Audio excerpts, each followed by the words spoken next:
Abre comigo em Mateus capítulo 16, versículo 19.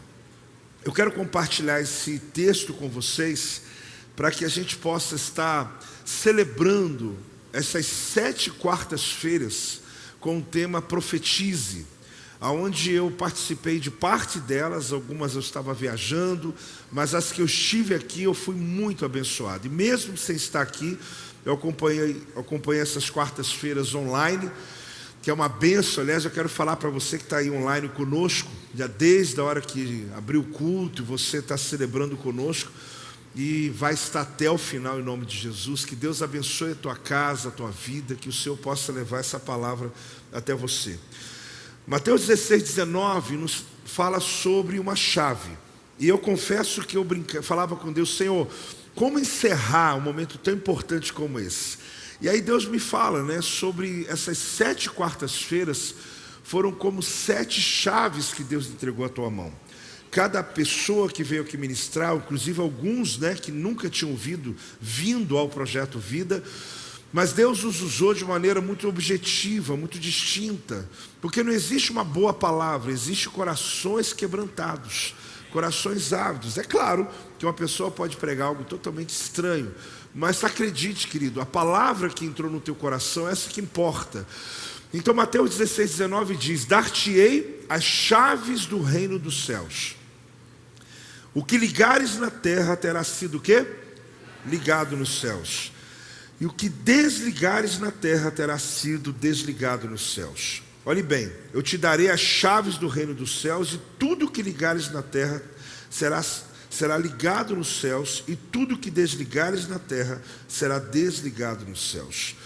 É interessante porque esse texto ele fala sobre uma chave, e toda chave tem um segredo, toda chave tem e por isso o texto não fala de uma chave, mas de chaves, porque está falando a respeito de portas que vão se abrir.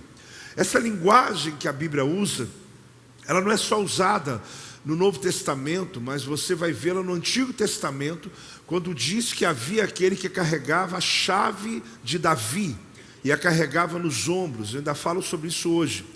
A Bíblia fala sobre portas de bronze na Babilônia, que elas seriam despedaçadas.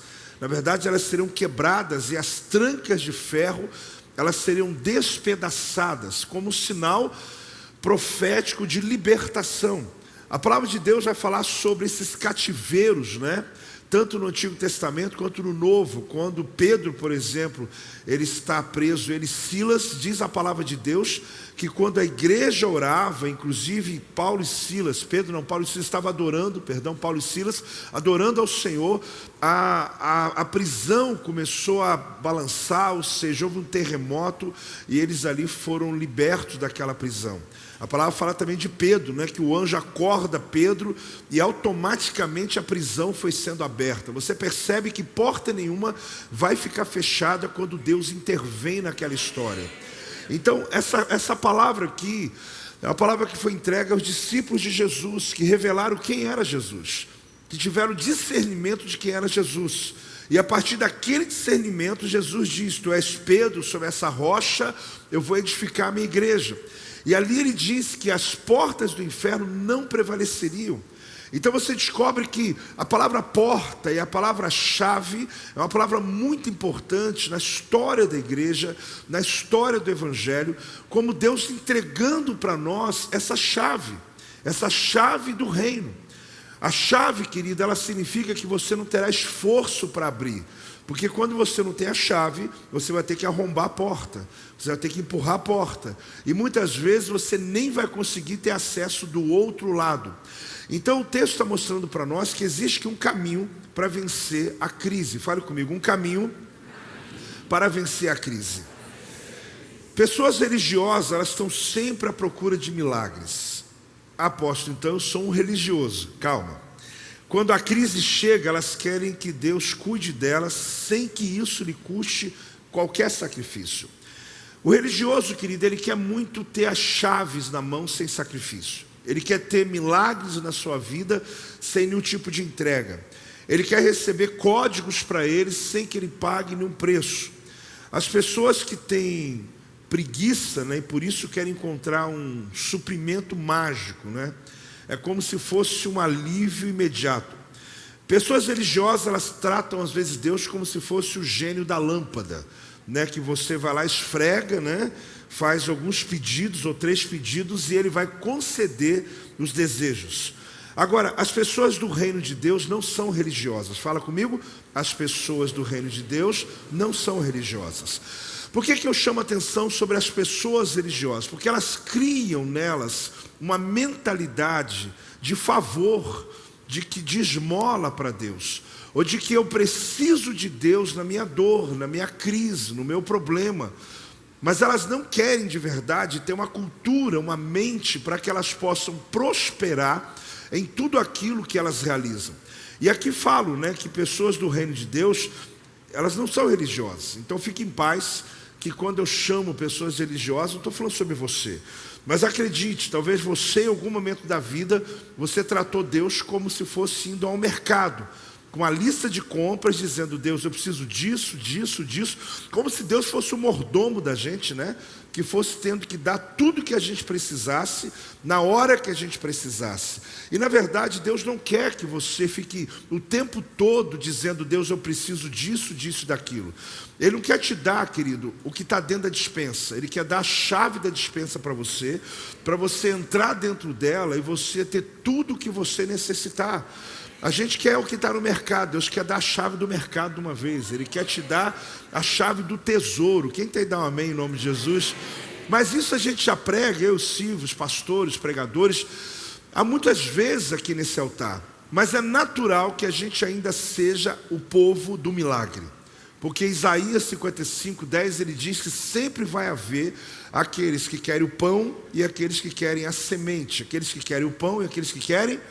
Porque se está com fome, tem pão. E se você tem visão, se você é semeador, ele te dá semente. Para que você não tenha apenas a curto prazo. Para que você não tenha o evangelho apenas para o seu momento, para a sua dor, para a sua angústia, para a sua crise, para a hora da sua aflição. A gente está encerrando o ano. E a minha oração, da apóstola também, é que a igreja possa ter amadurecido mais do que já era. E amadurecido em que sentido? Que a gente não esteja só atrás de pessoas, de milagres, mas que a gente realmente perceba, né, o quanto você ter as escrituras, a palavra de Deus firmada no teu coração, você vai estar cada vez mais livre do espírito de engano que vai acessar esse século ainda, que vai acessar os próximos anos. Que é o espírito de engano que traz sobre a tua vida um espírito de encantamento e que você confunde evangelho com religião, aonde você acha que vir à presença de Deus é apenas querendo o meu próximo milagre. Irmãos, eu não acho ruim você querer ter milagres, eu acho ruim você não querer o Deus do milagre. Não é problema você querer uma intervenção de Deus, o problema é você não querer que Ele intervenha em você e não só fora de você.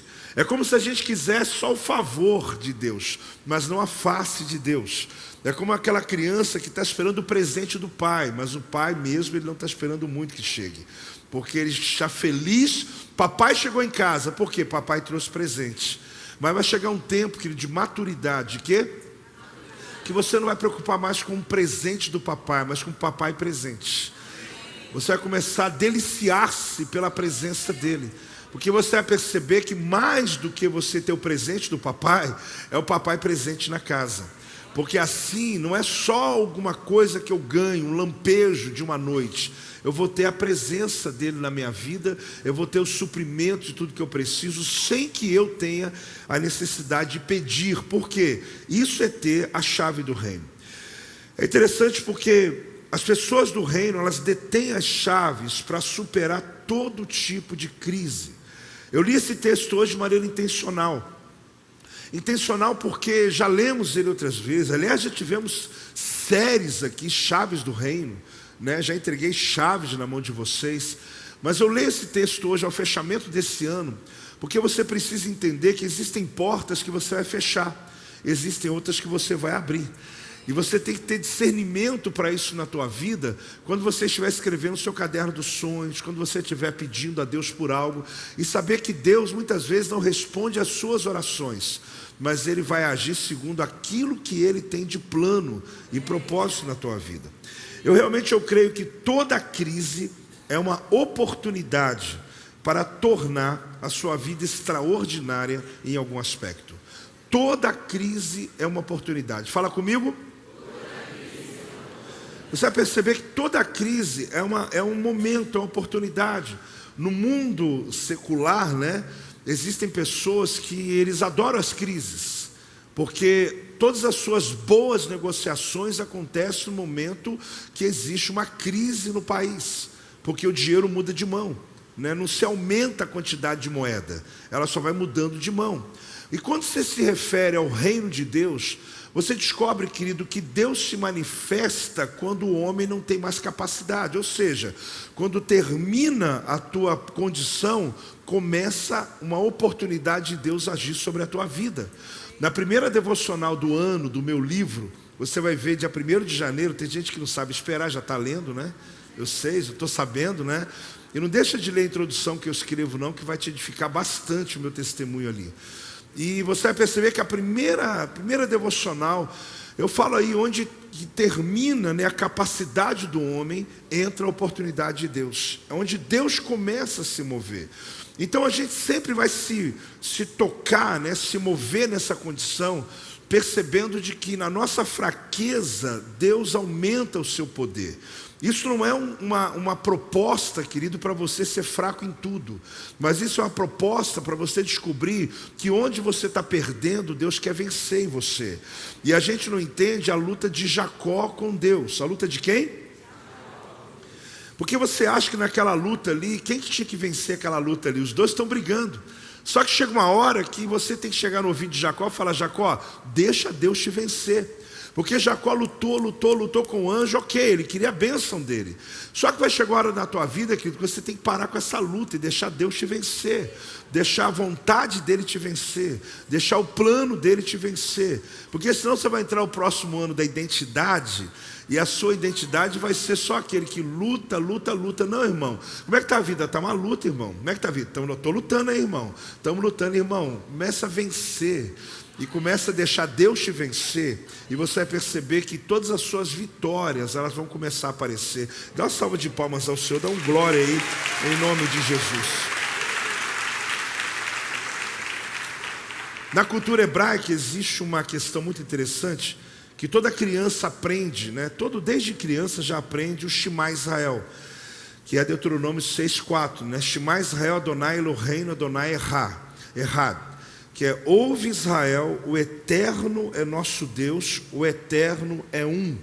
Essa declaração Shema Israel, Adonai Eloheinu, Adonai Errad, é uma declaração que todo judeu sabe, porque é a declaração de fé deles, de mostrar claramente que acreditam em apenas um Deus, na verdade, o Deus. Ouve Israel, o Eterno nosso Deus, o Eterno é um. Essa declaração, toda vez que ela é feita, pelo menos na fase ali ainda infantil, né, você pega uma criança que começou a declarar, eu já ensinei isso para vocês, o pai pega um pouquinho de mel e coloca na boca do bebê, ou na boca, perdão, da criança. Quando ele cita pela primeira vez o Shema Israel, que é essa grande declaração, Adonai Eloheinu Errad, ela acaba de dizer pouquinho de mel na boca dela. E aí a pergunta é: por que o pai faz isso com o filho? É para que ele cresça e saiba desde pequeno que a palavra de Deus é doce, que a palavra de Deus é boa, que a palavra de Deus ela transforma e que ela é agradável. E por isso existe esse sinal no cérebro de cada judeu, né? De quando se abre a palavra, vai ser doce. Quando se abre as escrituras, alguma coisa boa vai acontecer. A minha oração, querida, é que todas essas quartas-feiras, que estão aí gravadas em você, e também no YouTube também estão lá gravadas, elas sejam palavras doces como mel, que elas possam adoçar a tua vida no próximo ano. E que essa noite que Deus está entregando a chave na tua mão, amém? Na verdade, as chaves do reino na tua mão. Quais são essas chaves? São várias.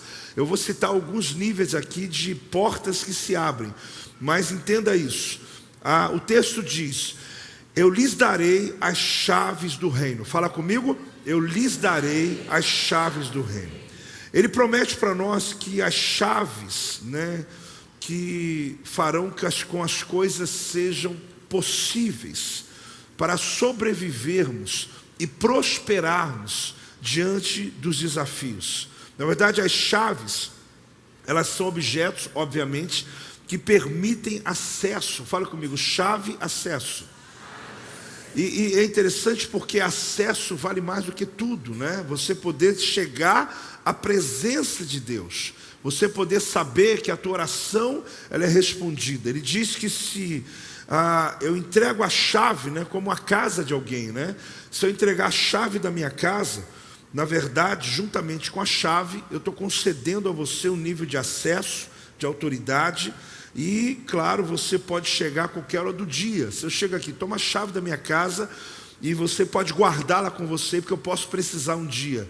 Eu estou dizendo para você o quê? Que você pode entrar na minha casa, você tem acesso à minha casa. Então Deus está dizendo, Jesus dizendo aos discípulos, né? Lhes darei as chaves e não a ou uma chave. Por quê? Porque o reino dos céus, ele opera com mais de um princípio. Na verdade, existem vários princípios que vão desbloqueando a nossa vida em várias áreas. Quando você começou a tua fé cristã, querido, a primeira chave, claro, foi a chave da salvação, a chave da... Eu insisto, como domingo falava a esse respeito, de que a primeira iluminação que você recebeu foi a salvação, a primeira chave foi a salvação, porque essa é a chave. Essa é a chave que dá a você o acesso à eternidade com Deus. Essa é uma chave que ninguém pode tirar das tuas mãos. Essa é a chave que Jesus alcançou na cruz do Calvário. E se eu disser para você que a cruz é como a chave da salvação? Assim como no Antigo Testamento, em Isaías 22, diz que aquele que tem a chave de Davi, aquele que carrega a chave nos ombros, porque era aquele que tinha a chave da porta do templo, da porta da casa de Davi, e ele carregava uma chave enorme, carregava nos ombros. Esse homem chamado Eliaquim, ele é a figura do próprio Cristo, que quando ele carregou a cruz, ele está carregando a chave da história, aquela que abre a porta, como dito na Bíblia em Apocalipse, que a porta que ele abrir, ninguém vai fechar, e a porta que ele fechar, ninguém vai abrir. E é importante você entender, querido, que quando nós lemos esse texto, ele tem um cunho profético sobre nós, que recebemos de Jesus, ou em Jesus, todas as promessas alcançadas na cruz do Calvário. Nós temos que lembrar, querido, que aquela porta que está fechada, que você está orando, está clamando a Deus para que o céu se mova a teu favor, Deus está dizendo, meu filho, eu posso abrir uma porta que ninguém fecha. Ou seja, eu posso abrir essa porta, mesmo que os homens estão fechando, eu tenho a chave para colocar na tua mão e mudar a tua realidade em nome de Jesus. Eu ouvi uma história, pode dar uma salva de palmas ao Senhor.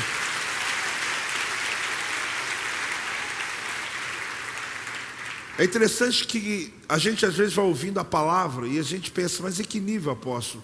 Ontem eu celebrava com uma pessoa do ministério e eu espero logo poder celebrar completamente com vocês aqui de uma enfermidade que já estava levando à morte dessa pessoa.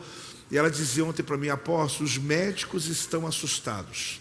Eu gosto quando essa frase chega, né? Por quê? Porque era improvável eu estar viva e do jeito que está agora, onde o câncer está quase sumiu completamente.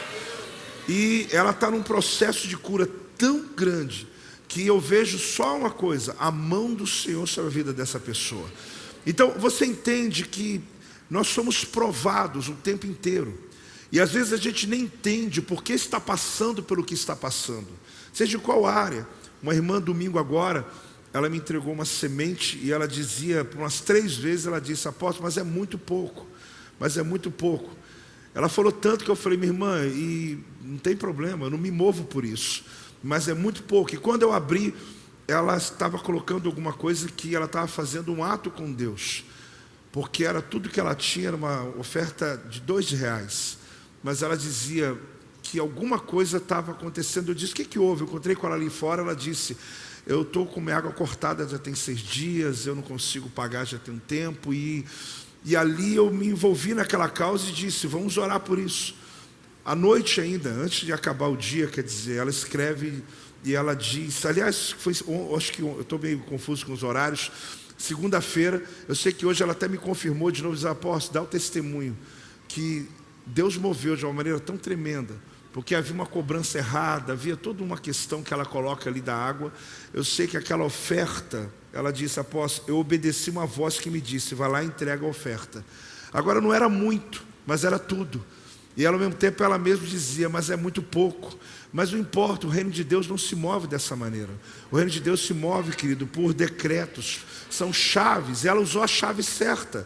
Ela precisava de um milagre financeiro. E ela se moveu. Ela só mandou dizer para vocês, ela mandou hoje um áudio para mim dizendo: apóstolo, conta para a igreja que algo era improvável para eu pagar todas aquelas contas e resolver. Foi tudo pago, a água voltou para casa. Ou seja, estamos resolvidos por causa daquela palavra, por causa daquela oferta. E ela me chamava a atenção porque ela ficava dizendo: é pouco. Eu falei: tá bom, irmão, eu já entendi que é pouco. Mas o grande detalhe é quando a gente compreende esse princípio do reino, quando a gente para de lutar com Deus e deixa Deus vencer. Porque é verdade, tem gente que está: não, apóstolo, eu estou igual Jacó. Irmão, Jacó era Jacó, você não é Jacó.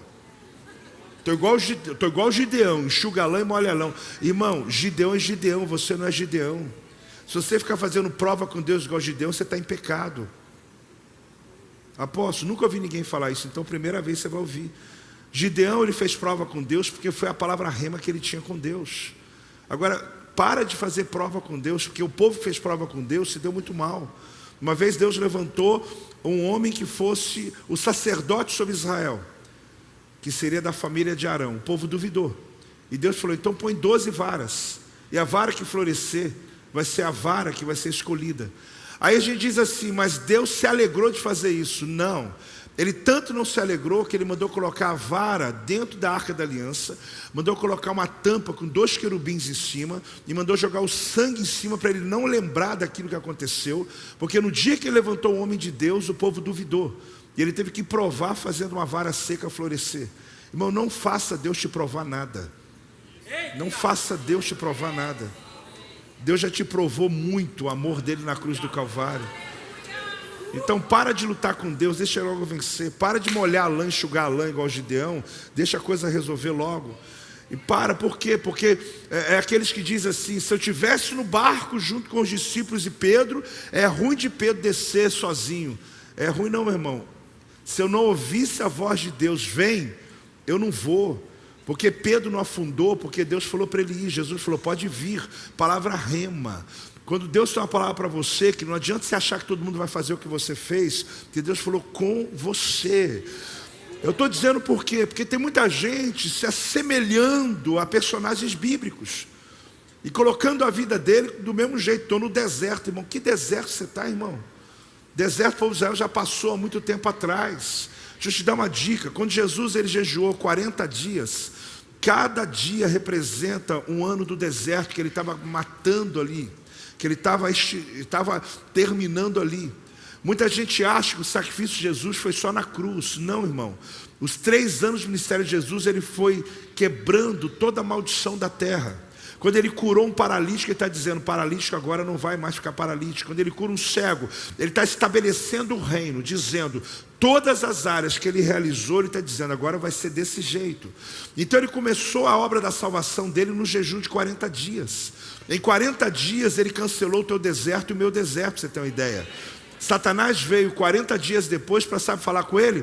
Os textos do deserto, Salmo 91, de Deuteronômio, dando palavras. Por quê? Porque Jesus estava quebrando a maldição de 40 anos de deserto. Só que tem gente que está vivendo deserto porque você quer.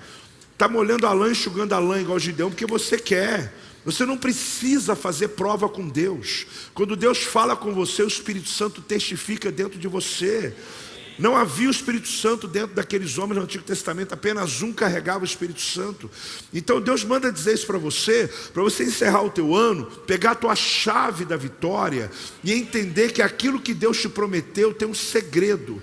E esse segredo são palavras que você recebeu esse ano, todo esse ano, principalmente essas 7 quartas-feiras terminando hoje, para que essa porta que está à tua frente, ela se abra em nome de Jesus. Mas entenda uma coisa: pessoas religiosas esperam milagres, Mas pessoas do reino de Deus não vivem de milagres, vivem de princípios do reino. E quando eu entendo os princípios, querido, acredite, dói menos. E é isso que eu quero falar para você hoje. Profetiza, mas obedeça. Profetiza, querido, mas seja proativo, se mova no reino de Deus. Quando a gente começou o Projeto Vida, já contei isso muito, mas é interessante que se usa chaves até hoje, claro. Hoje tem muita porta com códigos, né? Mas eu era o homem da chave. Se eu fosse comparado ao Antigo Testamento, eu era o Eliaquim de Isaías 22, 22. Porque eu tinha a chave do galpão da igreja.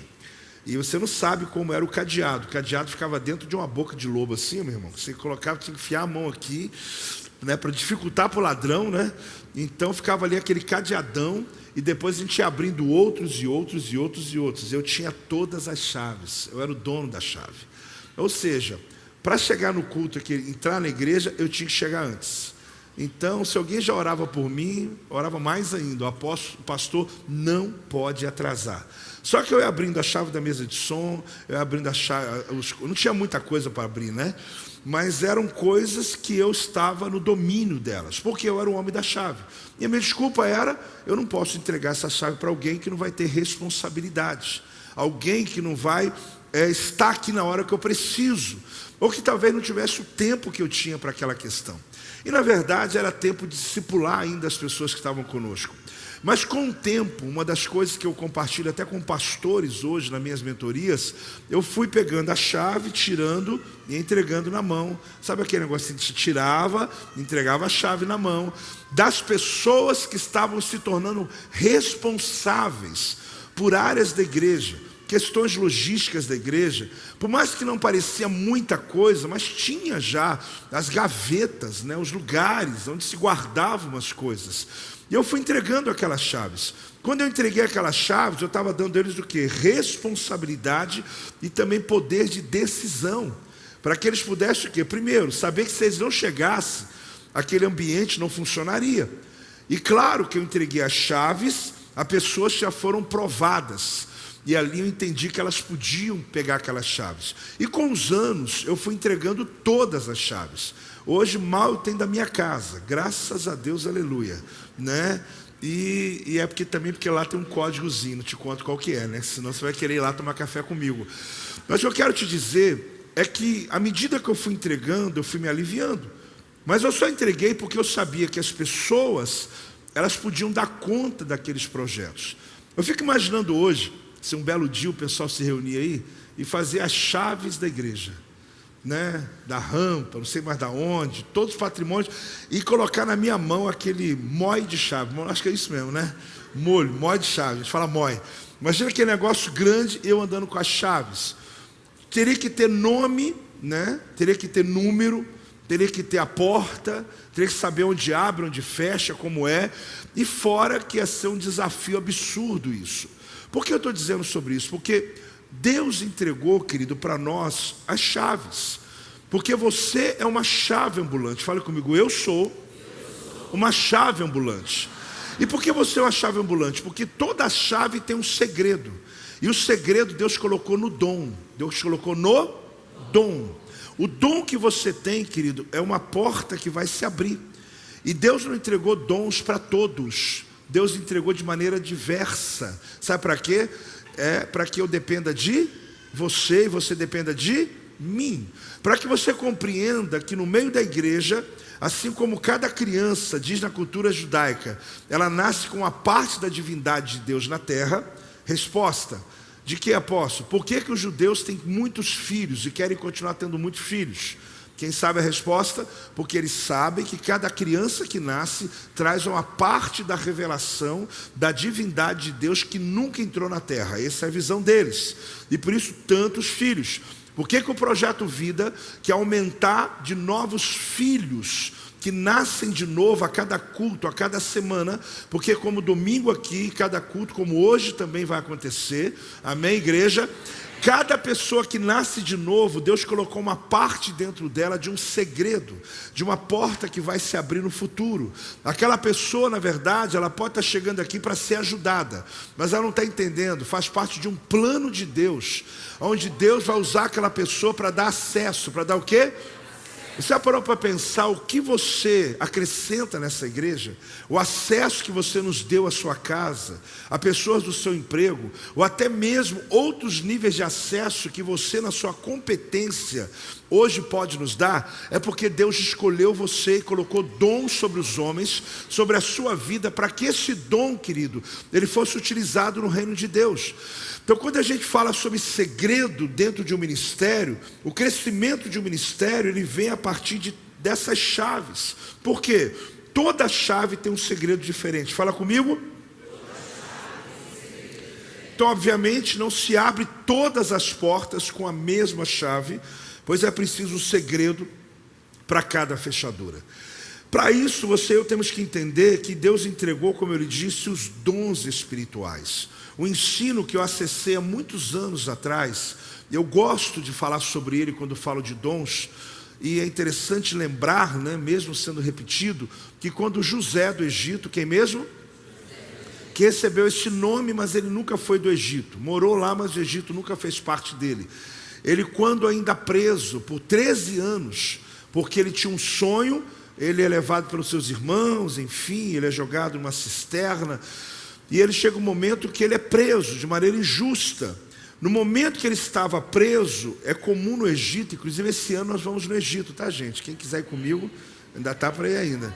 Eu vou melhorar. Quando você for no Egito, é interessante que tem muitos ensinos no Egito.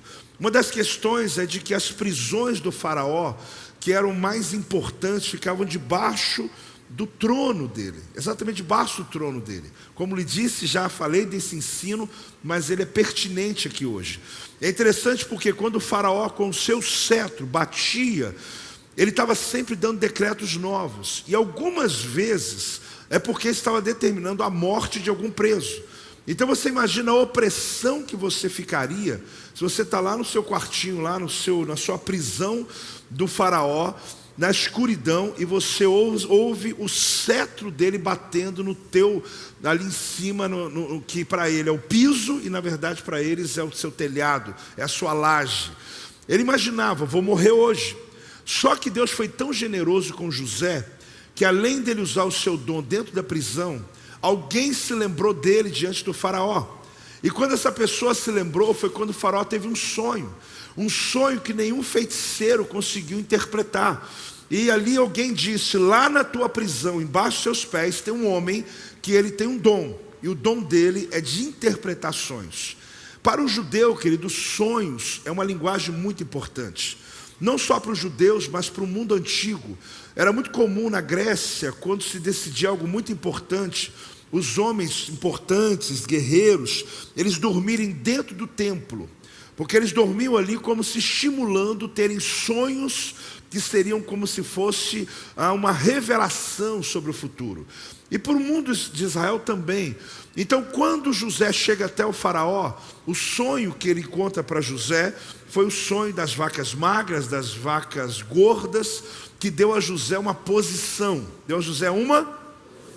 E que posição foi essa? O sonho que tinha do homem que estava lá embaixo numa masmorra foi como que o dom de José foi como um elevador que colocou José lá embaixo, no último nível de humilhação, para se tornar governador sobre uma nação. Eu quero dizer uma coisa para você, e por isso insisto em contar essa história cultural da época de José. Irmão, o dom que Deus entregou para você, e se você não o sabe ainda, comece pela parte didática, faça a escola de dons. Mas se você não o sabe ainda, comece também pelo segundo nível, se exponha. Faça o quê? Porque você nunca vai saber o que sabe de Deus se você não se expor e ajudar pessoas. Você só vai saber o dom que tem, querido, quando você começar a estar cuidando e ajudando pessoas. Você vai ficar assustado com a capacidade que Deus lhe deu de maneira espiritual de mudar a realidade de pessoas. Então acredite, levante suas duas mãos em nome de Jesus, que o dom que Deus lhe entregou é como a chave, é como o segredo de uma chave, que vai levar você a lugares que você nunca pensou que pisaria. Você vai sentar à mesa que você nunca achou que sentaria. Você vai ter acesso a lugares e a pessoas que você nunca imaginou. E Deus vai lhe prosperar a partir partir do dom que Ele entregou sobre a tua vida, porque o teu dom será como um elevador, que vai tirar você lá do fundo do poço e vai colocar você nos lugares altos. Só quem recebeu, dá uma salva de palmas ao Senhor, dá um glória a Deus, em nome de Jesus. Graças a Deus. O que você ligar na terra, fala comigo. A Bíblia diz: o que ligares na terra terá sido ligado nos céus, o que desligares na terra terá sido desligado no céu. Ligar é prender, desligar, liberar, ou atar e desatar. Então você tem que entender, quando fala sobre ligar, é prender. Agora, desligar é liberar. Para você entender como se usar essa palavra de maneira correta. Porque quando você está falando, eu quero ligar na terra, você está amarrando. Você está entrando em uma oração, você está amarrando um demônio, uma ação do inferno contra a sua vida. Agora, desligar é liberar. E muitas vezes nós estamos falando ao contrário. Nós estamos mandando ligar aquilo que tinha que ser desligado e desligar o que tinha que ser ligado. Existem portas que fecham, não abrem, e vice-versa. Abre, não, e Deus abre e não vai abrir, vai fechar. Agora, o que você tem que entender, que tem áreas da sua alma que você tem que atar, você tem que ligar, você tem que amarrar, você tem que prender, você tem que declarar em nome de Jesus: essa ação de Satanás na minha mente não vai mais acontecer, está amarrado em nome de Jesus. Por mais que virou uma gíria gospel há mais de 20 anos atrás, fale comigo: está amarrado em nome de Jesus. Quando você está dizendo ligar, você está amarrando algo, você está prendendo algo. Então existem sonhos que não é para prender, é para soltar. E aí que você ore dizendo: Senhor, eu quero desligar, eu quero liberar, né? Eu quero desatar. Em outras palavras, você tem autoridade para liberar ou prender coisas na terra, assim como no céu. Tudo que você libera na terra, o céu terá que liberar, e tudo que você prender, bloquear na terra, o céu prenderá para você também. Então você tem autoridade para afetar decisões. É uma autoridade, querido. Ter a chave é ter autoridade. Ter a chave é ter acesso. E quem serve tem acesso. Fala comigo. Eu não canso de falar na expectativa que tive em um hotel, que às vezes você usa aqueles cartões magnéticos, né, para abrir portas, e já aconteceu de você talvez ter ficado num hotel desse e desmagnetizou, porque ficou perto do celular. Aí tu chega lá no 11º andar e você vai tentar abrir e não tem jeito. Por quê? Porque não funciona mais aquele cartão. Às vezes, uma pessoa que está ali trabalhando, servindo, limpando os quartos, ele tem um cartão que abre todas as portas. Ele tem acesso a todos os quartos, tem acesso a todos os ambientes. E é interessante que ele é uma pessoa que só está servindo, mas por ele estar servindo, ele pode abrir as portas. Tem gente que acha que a autoridade, querida, é quem tem grife, é quem tem nome, é quem tem... Na verdade, os servos têm acesso. Quanto mais você servir, mais acesso você vai ter. Se você serve uma pessoa, querido, quando ela estiver passando por algo, ela vai dar acesso a você. Ela vai confiar em você. Então a Bíblia está dizendo que eu tenho autoridade. Fale, eu tenho autoridade. Quando os sistemas estão em falência, é hora de tomar posse de algumas chaves diferentes para desbloquear a provisão de Deus. Eu posso te falar que eu tenho um sentimento muito claro para mim. E digo a você com toda clareza, como eu disse, que quando uma pessoa se converte, Deus está dando ali mais alguém que carrega um dom, que no futuro vai aflorar e vai ser uma bênção sobre a nossa vida. Eu sinto no meu espírito, isso é uma sensação muito forte, de que Deus está juntando pessoas aqui nesse ministério, de que alguns até no início nem entendeu por que eu estou vindo para cá, porque Deus está me levando. Quando você se converteu aqui, ok, é a sua casa, é o lugar do seu nascimento. Mas alguns de vocês já tinham lugares, já fazia parte de algo, já carrega o seu dom. Mesmo que ele não estivesse sendo aflorado, você já tinha o seu dom. Aí a ideia é por que Deus está juntando pessoas em um só lugar? Para mim, Deus tem algo tão grande que Ele já está fazendo, e por isso esse ano o nosso crescimento tem sido muito exponencial. É para celebrar. Eu acho que, como eu falei domingo, no culto profético, a gente vai colocar isso em algum momento, para a gente celebrar a conquista do ano. Mas para mim fica muito claro que cada pessoa que tem se lançado a esse ministério, não é só porque a igreja está te abençoando, é porque Deus está te arregimentando para algo que está para acontecer, que já está acontecendo, mas que está para acontecer nos próximos meses nessa igreja, onde Deus está juntando um time, um exército poderoso, para podermos enfrentar as batalhas e alcançar o maior número de vidas, e uma grande colheita que vai acontecer. Pode dar uma salva de palmas ao Senhor, dá um glória a Deus aí, em nome de Jesus. E por isso eu tenho em mim esse entendimento, sabe? Como a voz também dizendo a alguns para voltarem. Pessoas que um dia fizeram parte dessa igreja, que passaram uma temporada nesse lugar, e que por algum motivo se desviaram, por algum motivo saíram, e a vozinha está dizendo: é hora de voltar. É hora de voltar. E não é só sensação, eu tenho visto isso como testemunho. E para mim está muito claro, Deus nos juntando em redes, em projetos. Eu fico buscando as estratégias para isso, para que a gente possa ter o resultado a partir desse propósito de Deus. É interessante que há um dizer, né, a respeito dos dons, a respeito da semeadura e colheita, que para cada tipo de colheita é preciso um tipo de semente. Esse é um ensino também que eu sempre trago a vocês, que ele mudou a minha estratégia, a minha vida, quando eu descobri que muitas vezes eu usava a semente errada para alcançar o objetivo que não tinha a ver com o propósito que eu tinha na minha vida, como a semente da oração, a semente da... E às vezes eu vou orar por algo e eu creio que Deus pode mover no sobrenatural.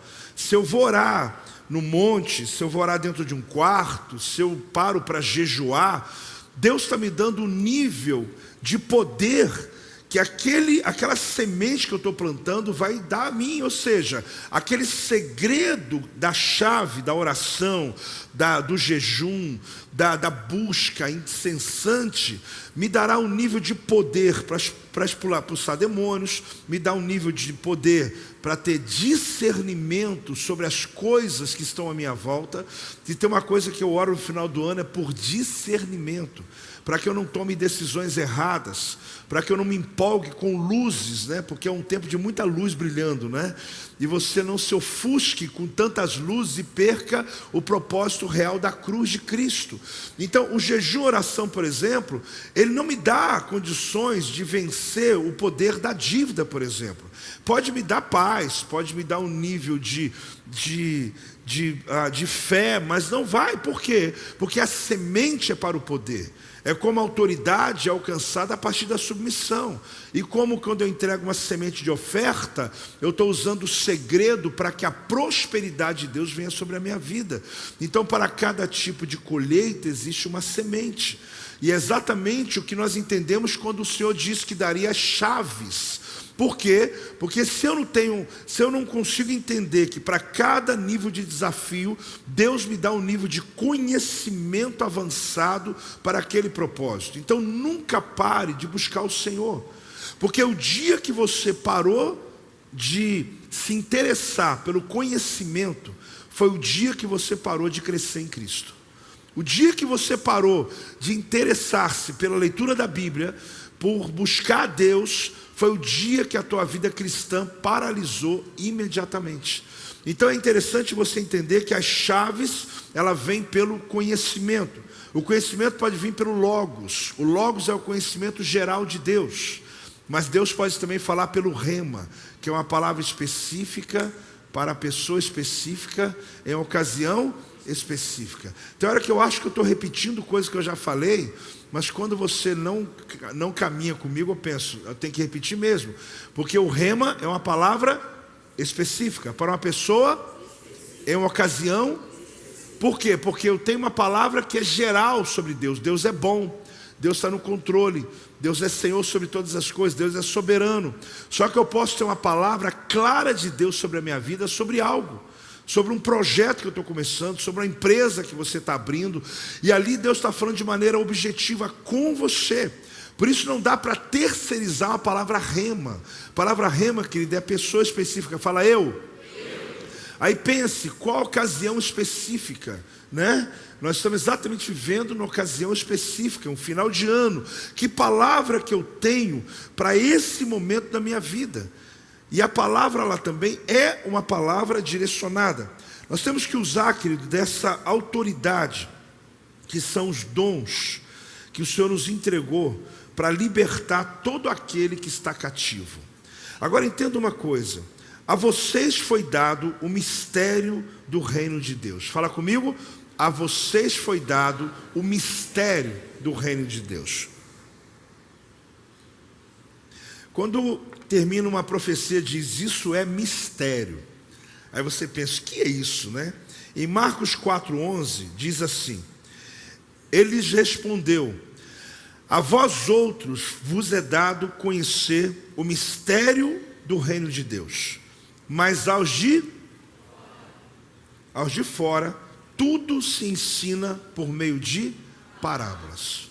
Jesus está dizendo, olha, eu ensino a parábola para as pessoas que são de fora, as pessoas que não conhecem sobre o reino de Deus.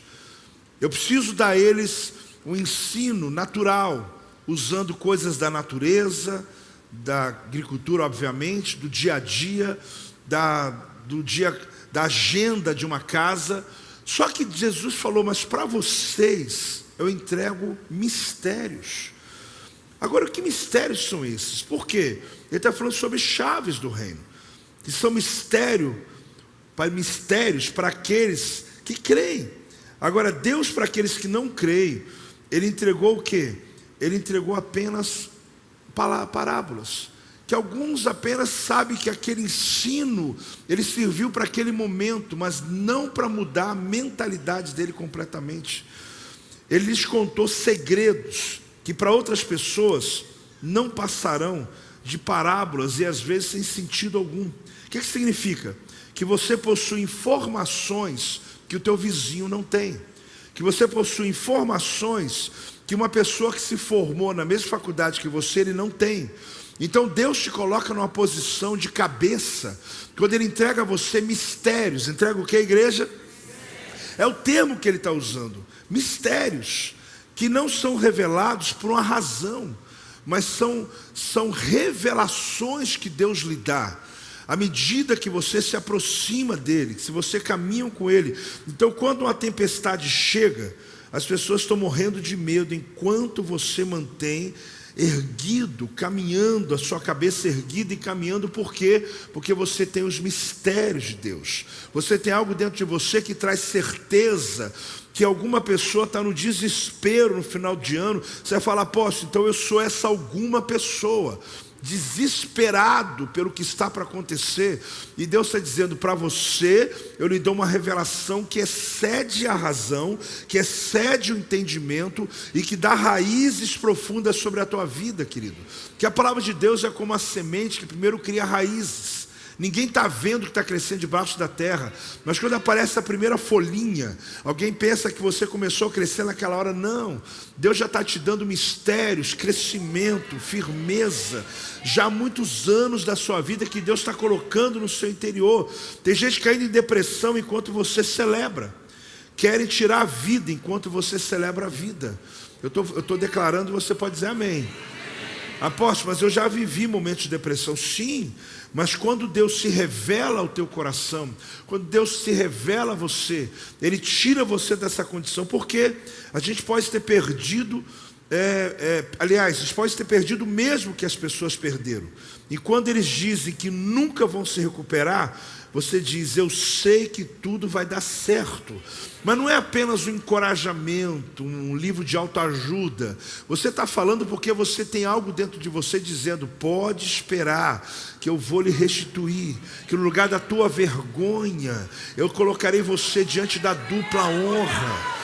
É o Senhor dizendo, é a palavra de Deus se revelando. Pode celebrar, pode dar glória a Deus em nome de Jesus.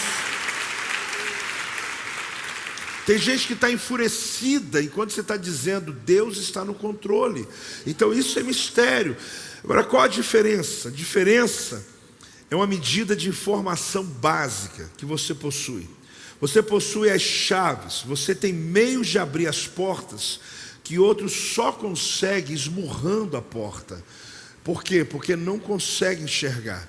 Só conseguem o quê? Esmurram e esmurram com frustrações. Você ocupa uma posição no reino. Fala comigo, eu ocupo uma posição no reino.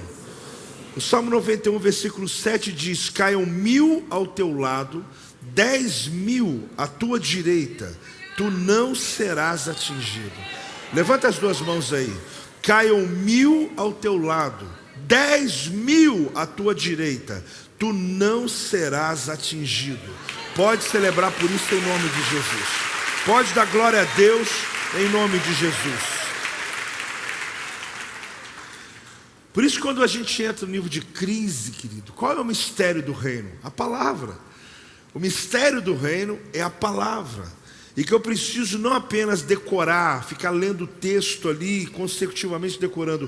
Eu preciso entender que quando ela entra no meu espírito, significa que você pode não ser poupado de uma crise. O texto está dizendo, caiu 1000 ao teu lado, 10.000 ao teu direito. Quer dizer, você não está poupado de uma guerra, de uma crise, você está no meio dela. Mas o Senhor está dizendo que você vai enfrentá-la com vitória na tua vida. Que toda vez que você se expõe à palavra, se expõe a...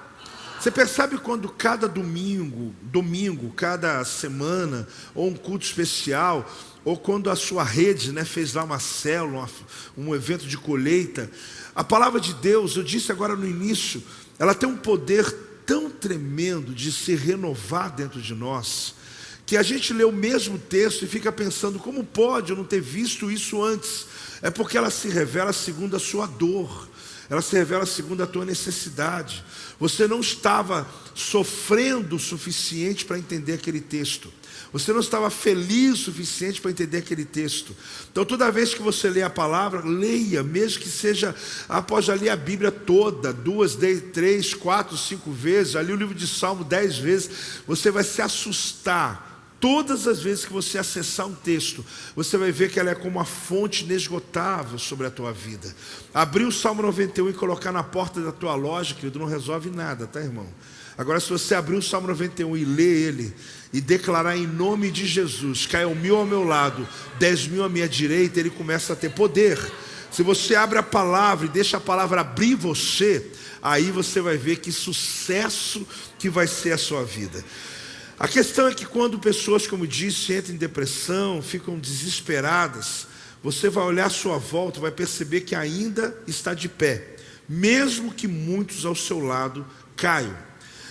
Deus pode confiar mais em você. Fala comigo. Deus pode confiar mais em você. Eu poderia dizer que essa é uma declaração, como também pode ser uma pergunta. Em Lucas capítulo 16, versículo 10 até 12, tem uma chave que Deus entrega para nós. Quem quer receber essa chave, diga amém aí. Eu tenho dito algumas aqui no decorrer da mensagem. Quem é fiel no pouco, também é fiel no... Que chave é essa, né? E quem é injusto no pouco, também é injusto no muito. Se, pois não vos tornastes fiéis na aplicação das riquezas de origem justa, quem vos confiará a verdadeira riqueza? Se não vos tornastes fiéis na aplicação do alheio, quem vos dará o que é vosso? Vamos ver essa versão aqui. Quem é fiel no pouco, também é fiel no muito. E quem é desonesto no pouco, também é desonesto no muito. Assim, se vocês não forem dignos de confiança em lidar com as riquezas desse mundo ímpio, quem lhes confiará as verdadeiras riquezas? Se vocês não forem dignos de confiança em relação ao que é dos outros, quem lhe dará o que é de vocês? Eu sei que esse texto é um soco no estômago de alguns, porque a gente tem aquela sensação de que eu preciso só de uma oportunidade para ser fiel. Qual a oportunidade? Ser rico, ganhar muitos recursos, ter autoridade, ter acesso a muitos recursos. E o texto, ele derruba qualquer sinal a esse respeito. Ele está dizendo, se você não é justo naquilo que você tem hoje, como você vai ser justo no futuro? Se você é desonesto com pouco, é claro que você vai ser desonesto com muito. Se você é fiel no pouco, é muito provável que você consiga ser fiel no muito. E o texto está mostrando para mim e para você o quê? Comece do ponto, do pouco e vá crescendo. Fala comigo, comece do pouco e vá crescendo. Comece sendo honesto, não pegando aquilo que não é seu. Irmãos, eu sei que a chave que você está buscando hoje é uma chave espiritual. É uma oração poderosa. E ela vai acontecer, porque eu creio no poder da oração. Mas se você não entender que o poder de Deus, a ação de Deus, as portas, as chaves do reino da tua vida, elas têm a ver com atos simples que nós aprendemos na palavra como esse. Não pegue esse que não é seu.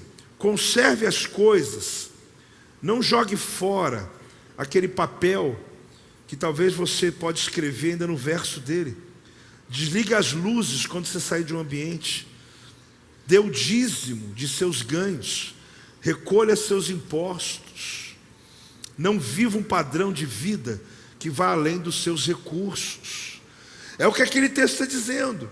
Se a gente parafrasear e trouxer para os dias de hoje, o que esse texto quer nos mostrar é o quê? Os recursos não vêm pela oração. Espera aí, eu tenho que projetar isso. Os recursos não vêm pela... Ainda que a oração seja longa. Aqui, vamos lá. Ainda que a oração seja longa, em voz alta e sincera. Continuando. Olhe bem o que o texto vai dizer para nós. Eu continuo aqui. Em voz alta e sincera. Os recursos vêm pela oração juntamente com a boa administração dos recursos que você já tem. Então, não adianta, crente, não adianta, servo, não adianta, serva de Deus, você orar e desperdiçar comida em casa. Não adianta você orar e você não ter cuidado, zelo com a mordomia, com aquilo que Deus entregou a você. Não adianta você orar pedindo a Deus para aumentar teu salário, se você compra aquilo que nunca precisou ter. Então a gente tem que compreender que existem chaves do reino. E uma delas está dizendo que eu preciso aprender a fidelidade com o que eu sou, com aquilo que eu tenho, com aquilo que Deus me entregou. Eu não posso fazer como Israel, que caiu o maná do céu e dizia, esse maná vil, esse maná, é como alguém pega o salário e diz, essa merreca, né? esse pouco, como é que eu vou viver com isso? Você já amaldiçoa aquilo que você tem. Não, seja fiel no pouco. Essa chave, quem quer receber essa chave aqui, querido? E você vai perceber, eu não conheço, pelo menos assim, hoje mesmo eu conversava com um empresário, ele ainda não é cristão, mas eu creio que logo vai ser, e ele me contava a história dele de 30 anos atrás. Eu também contei um pouco a minha história da igreja para ele, e ele contando as superações que ele teve que fazer, as decisões que ele teve que tomar, e até usar fé em momentos que ele acreditou, ou acontecia aquilo ou não tinha jeito. E eu fiquei pensando, se pessoas que ainda nem têm essa experiência que você tem com Cristo, elas conseguiram de alguma maneira vencer os seus obstáculos, suas lutas na vida. Eu fico imaginando você que carrega a bênção de Deus sobre a tua vida, e você vê Deus olhando você e aprendendo o quê? O que é economia? Maximizar o mínimo. Fala comigo, economia é maximizar o mínimo. Ou seja, é como excelência, faça o melhor com aquilo que você tem. Irmãos, vocês têm que jogar por terra de que eu sou pobre, mas sou limpinho, né? Sou pobre, mas sou limpinho. A gente tem que começar a entender, querido, que a condição que você está, ela não representa o projeto de Deus para a sua vida. Mesmo que você já seja uma pessoa rica hoje, o que Deus ele encontrou em você é como um projeto de Deus na terra. Você é um plano, um projeto que Deus tem para que você seja um testemunho para a sua vizinhança, para as nações. Deus tem prazer em prosperar você. Digam amém. Agora, o que é isso? Faça do mínimo o máximo e obtenha tudo tudo o que puder do pouco. Você pega um pouquinho e faz dele o máximo. Pega um pouquinho e faz dele o... Eu sei que falar disso aqui é quase que ensinar padre a rezar a missa. Apóstolo, você não sabe como eu sou cuidadoso, como eu aproveito as coisas em casa, como que eu cuido bem. Eu, na minha mensagem que eu preguei durante um bom tempo no Brasil, há 2 anos atrás, falando sobre o Salmo 84, e com certeza já fiz referência dele aqui, bem-aventurado o homem, né, que tem os caminhos aplanados, que eu falo sobre as estradas do coração. Tem um momento da minha mensagem que eu digo, olha, eu fui descobrir que eu era pobre, eu já tinha 15 anos de idade. E eu falo isso por quê? Porque meu pai e minha mãe tinham um dom, que alguns de vocês também têm, de fazer deserto não parecer deserto.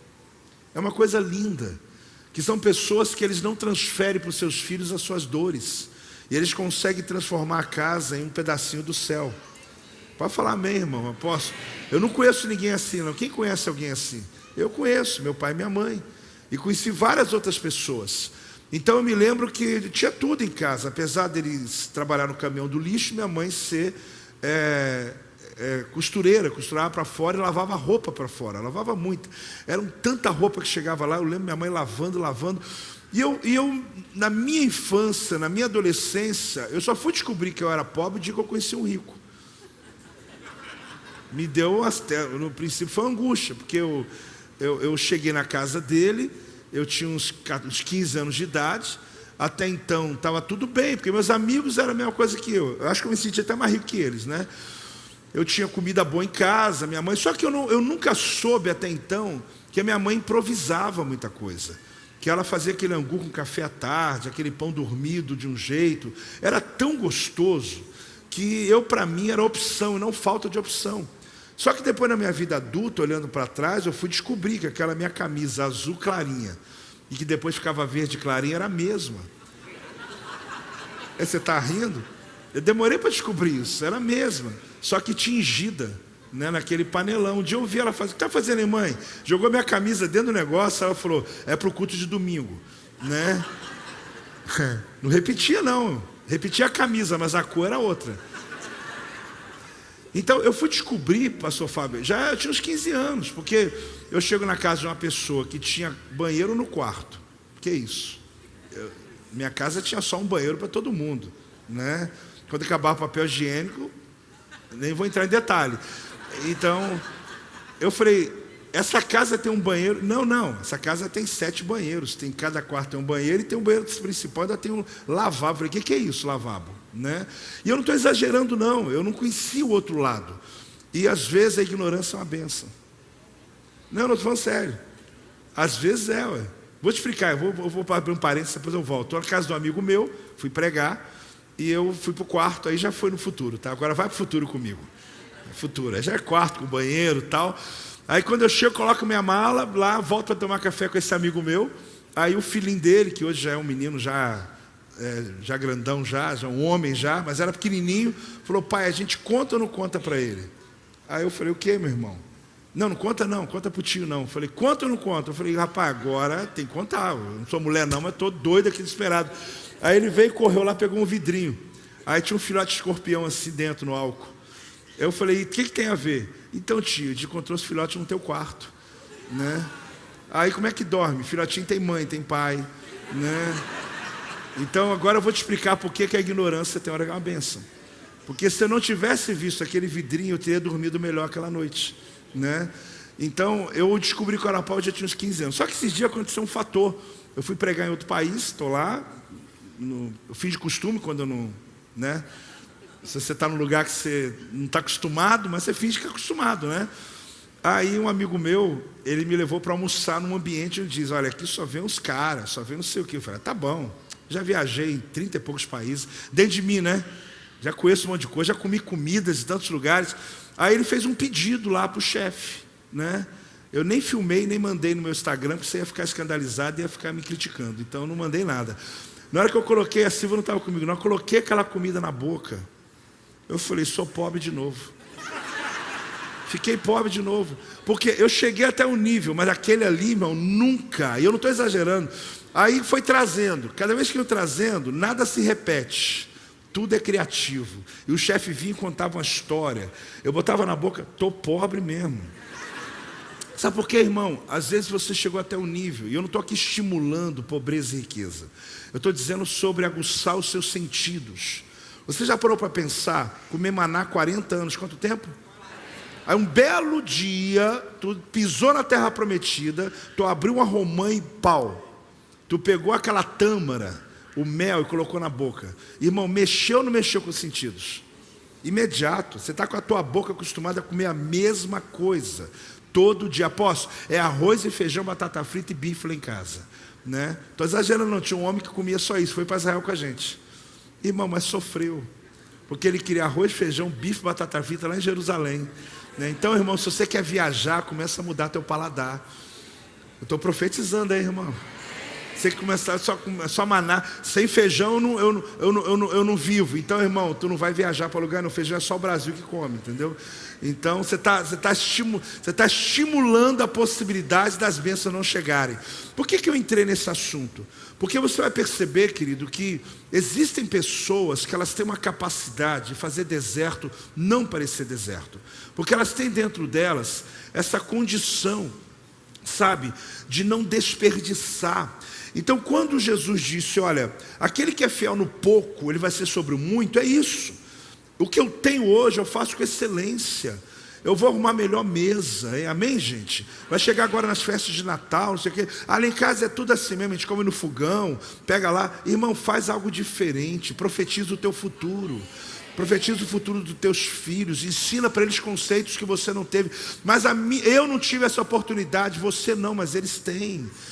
Então, a Bíblia está mostrando que eu não vou cuidar bem da minha cozinha só quando eu tiver a big da cozinha da apóstola lá, que ela botou esses dias lá, né? Ela fez uma cozinha nova. Se você não viu, irmão, você não vai ver mais, porque depois de hoje ela não posta mais. O que eu quero dizer? Eu vou arrumar quando eu tiver... Não, irmão, a gente arrumava a cozinha do nosso chalezinho, tudo arrumadinho, as panelinhas areadas, tudo direitinho. Porque se você é fiel no pouco, Deus vai colocar você sobre o muito.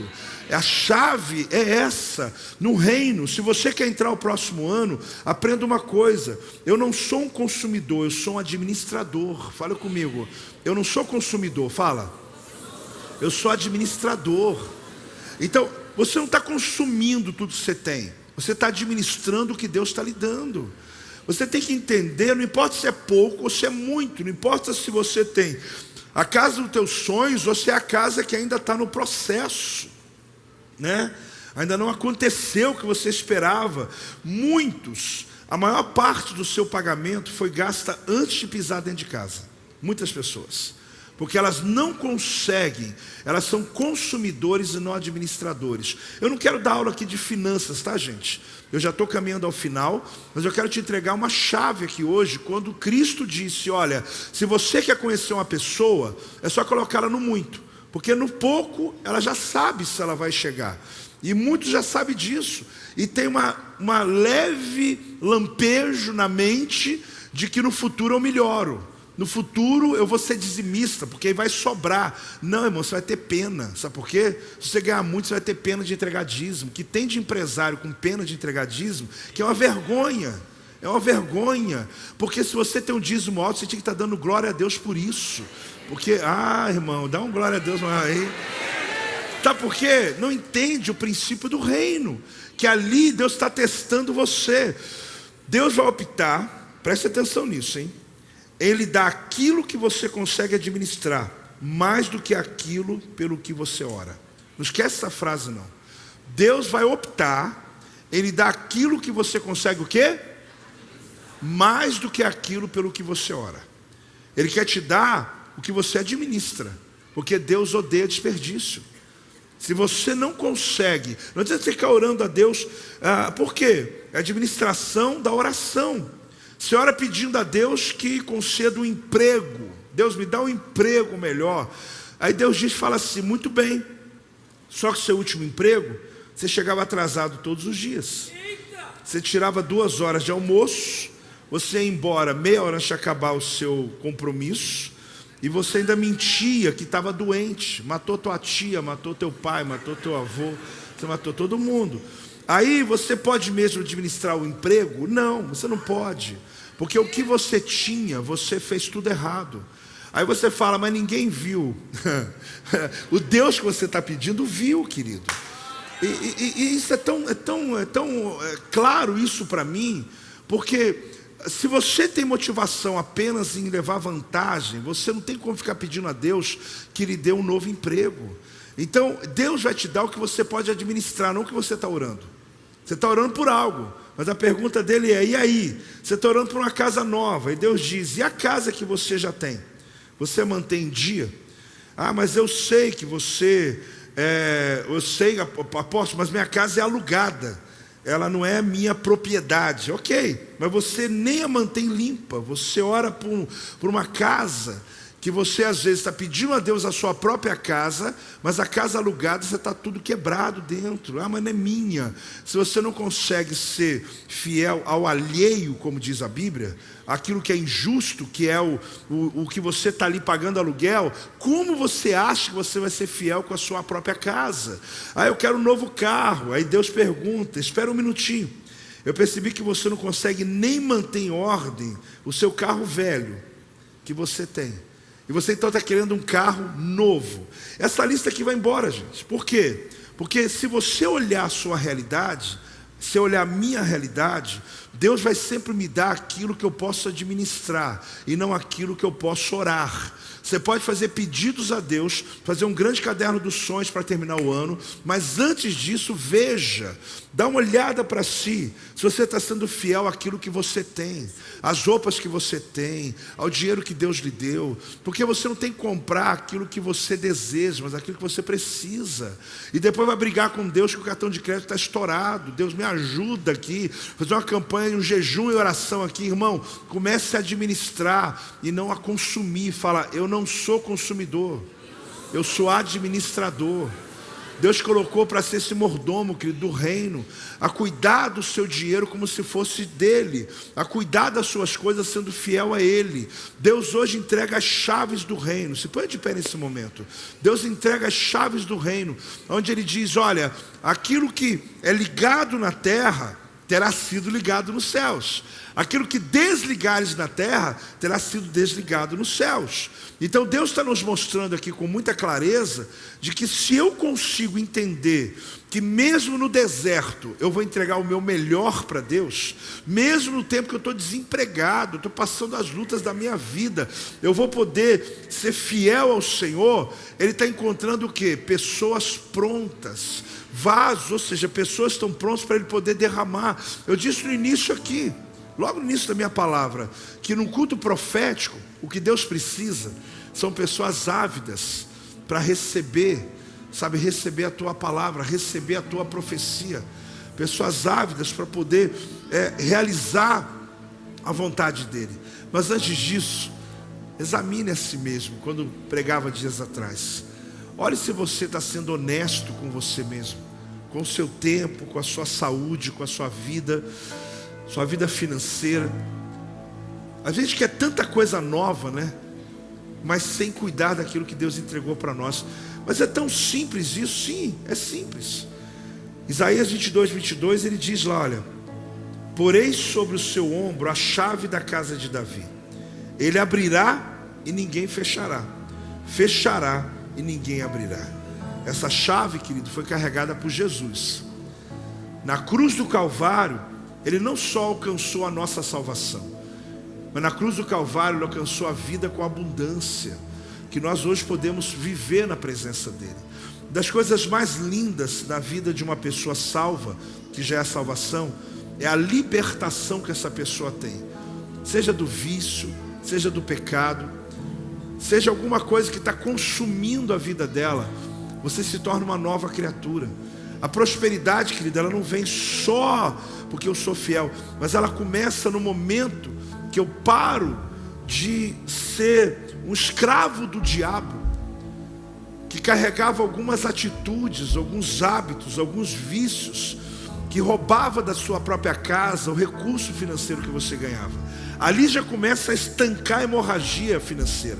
Mas quando você se torna fiel ao Senhor, Deus abre fontes sobre a tua vida.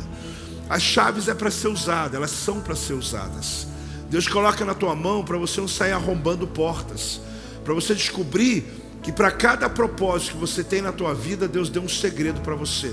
É você descobrir que Deus entregou dons a cada pessoa aqui, que cada dom, querida, é como um segredo que essa igreja tem para alcançar o que nós nunca alcançaríamos. Você é um presente que Deus entregou a esse ministério. Sabe por quê?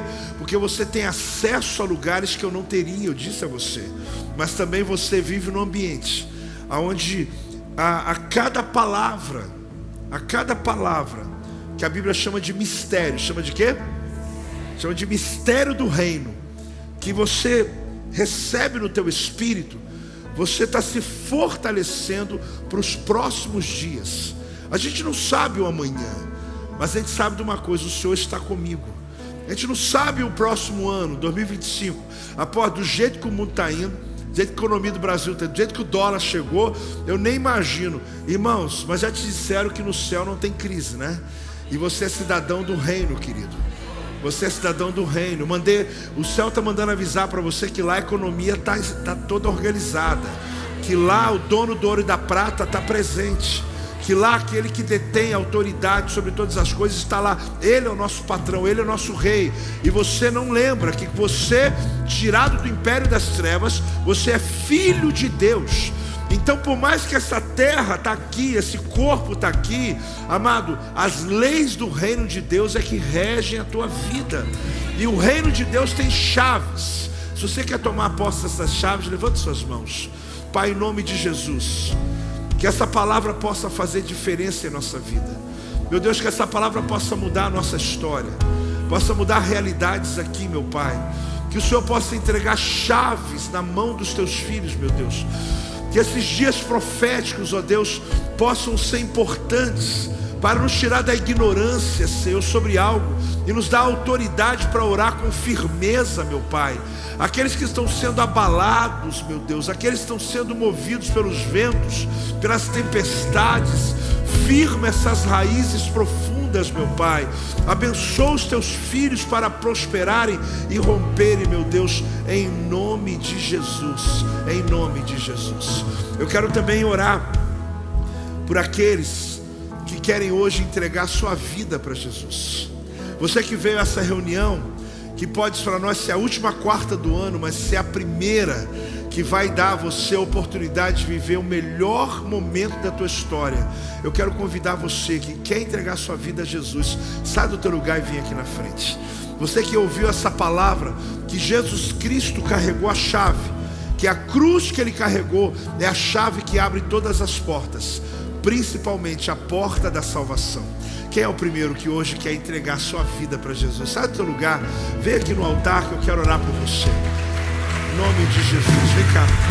Glória a Deus. Quem são os próximos? Deus abençoe vocês em nome de Jesus. Quem são os próximos que hoje, sai do teu lugar.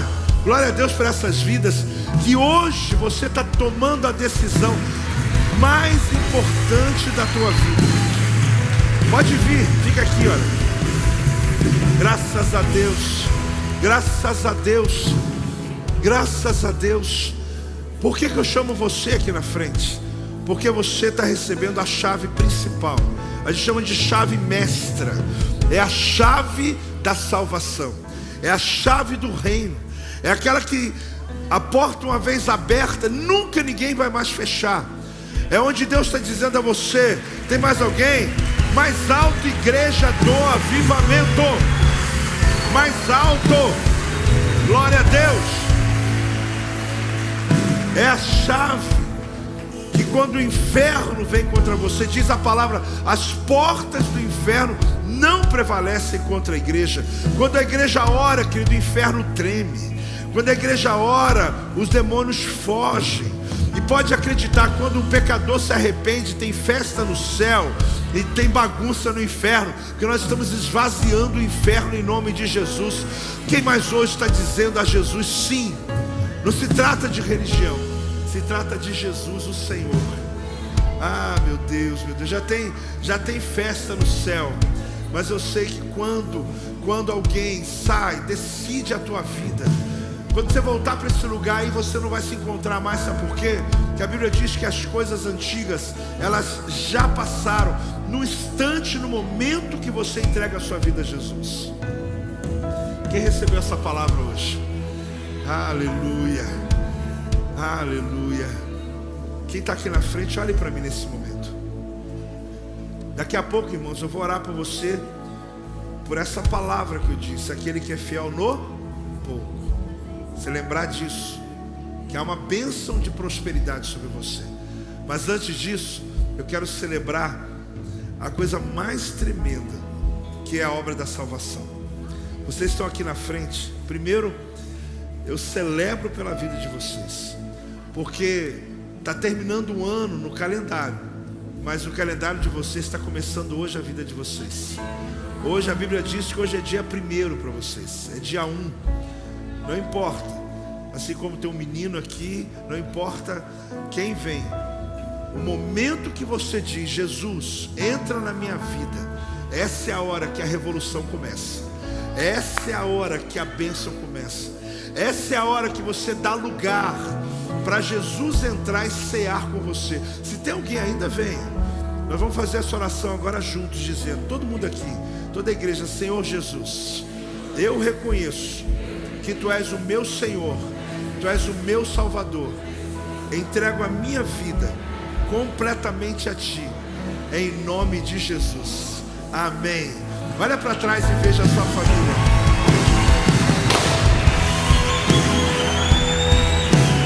Olá, que bom que você assistiu o nosso canal do Projeto Vida. Se inscreva em nosso canal para que você possa saber quando estivermos ao vivo e também você poder participar e nos fazer saber aquilo que mais tocou no teu coração, a mensagem que mudou a sua vida. E claro, você pode ser o mantenedor desse projeto e basta você clicar para fazer a sua contribuição e fazer diferença na vida de tanta gente.